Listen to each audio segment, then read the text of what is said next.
President Obama is set to deliver a landmark speech on the future of how this country collects mass data on Americans and people across the world. The president is expected to call for a privacy advocate to argue before the controversial FISA court and for greater protections for people living outside of the U.S.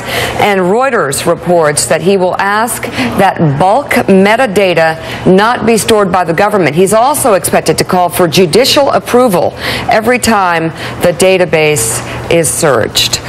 With us now from Washington, we have former director of the NSA and CIA, now a principal at Chertoff Group, the retired General Michael Hayden. General Hayden, thank you very much for being on the show this morning. General, thanks so much. Good morning. I must admit, I'm confused by the president's continued, I wouldn't say it's a two-step, it's more like a three-step or a four-step. You run against a program when you're running for president. You say it's immoral, it's anti-American, and it cuts against the very fabric of all things that make us a great country. And then you get briefed, and then you decide not only that you're going to embrace those tactics that you criticized, but you're going to supersize them.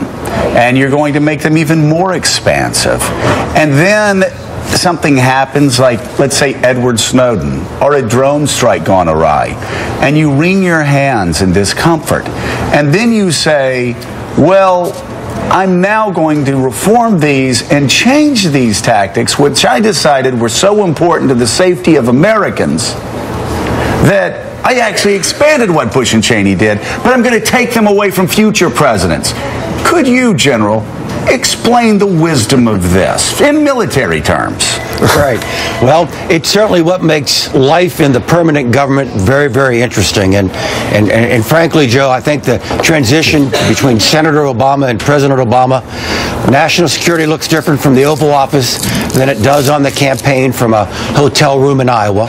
And once faced with both the realities and with the responsibilities of the office, he's continued and, as you said, doubled down on many of the programs. And Joe, that may actually be why this is so contentious right now, because those who oppose the programs, and good Americans all, but those who oppose them wanted to blame them on a particular president, President Bush. But if President Bush and President Obama, by and large, do the same things, it's not George Bush's program anymore.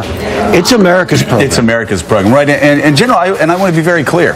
I do not criticize candidate Obama for being ignorant of the realities that a commander-in-chief faces every day. Every presidential candidate is ignorant of those realities until they sit in the chair. What disturbs me is the fact that now that he has sat in the chair and he understands how essential these techniques are for the protection of Americans, in his opinion, he's now talking about curbing those very protections for future presidents. Is that a misreading? Well, we'll see what the speech says, but unless all the press leaks over the past 3 days are a massive head fake, I think what we're going to see in the speech, Joe, is all the language in the speech kind of fading left about transformation and transparency and checks and balances. But frankly, I think the substance of the speech is going to be holding his ground.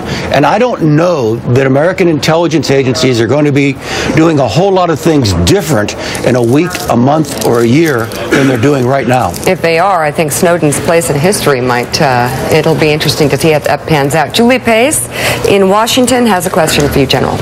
Yeah, General Hayden, this speech is obviously highly anticipated. It's the culmination in many ways of a months-long review that's happened in the White House and with a presidential commission.